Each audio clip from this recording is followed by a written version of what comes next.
नमस्कार। आज मेरी चर्चा का विषय है जीवन में शिक्षा का महत्व।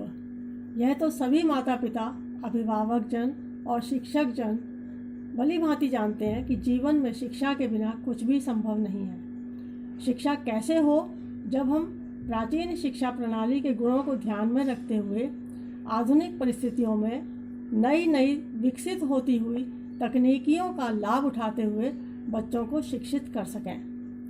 बच्चे परिवार का आधार हैं, राष्ट्र की धरोहर हैं, देश के भावी नागरिक हैं।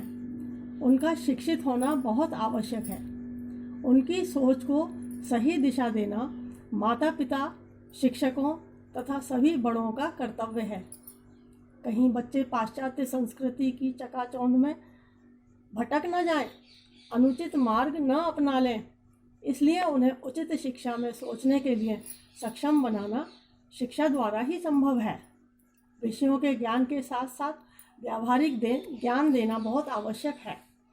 जहाँ माता पिता के द्वारा बच्चों से ही अच्छे संस्कार देना, बच्चे के चरित्र की नींव को मजबूत करना आवश्यक है, वहीं एक श्रेष्ठ गुरु, सद्गुरु का चयन करके बालक के लिए शिक्षण दिलवाना भी अत्यंत महत्वपूर्ण है, जिससे कठिन विषयों और जीवन के गूढ़ रहस्यों को सरलता से बच्चों तक ग्राह्य कराया जा सके, जिससे उनके व्यक्तित्व का, सोच का सकारात्मक और बहुमुखी विकास हो सके।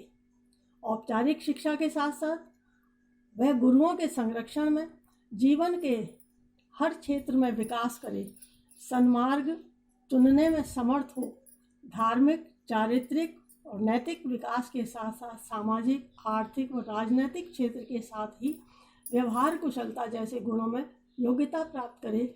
यही आज के समय की मांग है। आज का बालक समस्त विश्व को परिवार मानते हुए अपने परिवार, समाज व देश से ऊपर उठकर विश्व बंधुत्व की भावना से अनुप्राणित हो, यह योग्य शिक्षकों के संरक्षण में ज्ञानार्जन करके ही संभव हो पाता है।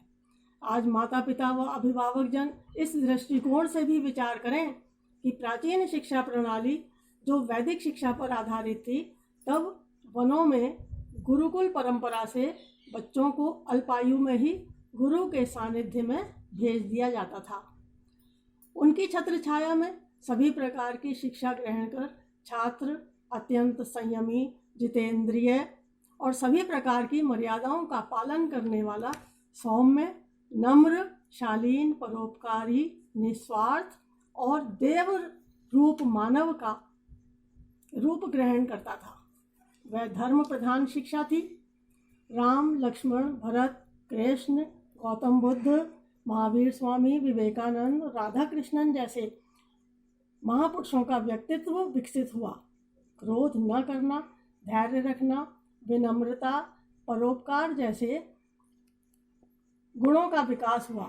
वह शिक्षा निसंदेह वैदिक शिक्षा से अनुप्राणित थी। दूसरी ओर आज की शिक्षा अर्थ प्रधान हो गई है। परिस्थितियां व परिवेश बदल गए हैं, महत्वाकांक्षाएं बढ़ गई हैं, अतः जीवन का उद्देश्य ही बदल गया है। आज लोग पढ़ लिख कर डिग्रियां प्राप्त करके अच्छी नौकरियां पाना चाहते हैं या विदेशों में जाकर बस जाना चाहते हैं, क्योंकि यह उच्च स्तर का मापदंड माना जाने लगा है। यह हमारी भूल है। आज का मानव भ्रमित है, युवा वर्ग पथभ्रष्ट हो रहा है, माता पिता धनार्जन के लिए नौकरियों में व्यस्त हैं, एकल परिवार हैं, अतः बच्चों को संस्कार कौन दे, यह भी एक बड़ी समस्या है। कहाँ से सीखें वे अच्छी बातें, कौन परिचय कराए उनको भारत की खोई हुई अमूल्य गौरवमयी संस्कृति का। परंतु आज कोरोना काल की विषम परिस्थितियों में जब किसी से मिलना, बाहर निकलना, विद्यालय शिक्षा संभव नहीं, तब ऑनलाइन शिक्षा द्वारा हिंदी संस्कृत साहित्य में निहित सम्यक ज्ञान से भारतीय संस्कृति की अमूल्य निधि को उजागर किया जा सकता है। नारी शिक्षा, बेटी पढ़ाओ के साथ साथ पुरुषों को भी सच्चे रूप में शिक्षित होना आवश्यक है।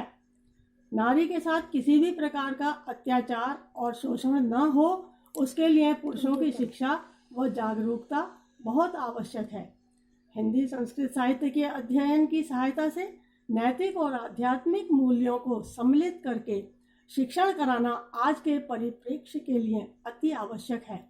इसी उद्देश्य को ध्यान में रखते हुए वर्तमान परिस्थितियों में बच्चों की सकारात्मक सोच को प्रबल बनाते हुए आध्यात्मिक बल और मनोबल का विकास करना शिक्षा के साथ साथ अति आवश्यक है, ताकि वे अपने जीवन की अनुकूल परिस्थितियों के साथ और विषम परिस्थितियों के का भी साहसपूर्वक सामना कर सकें।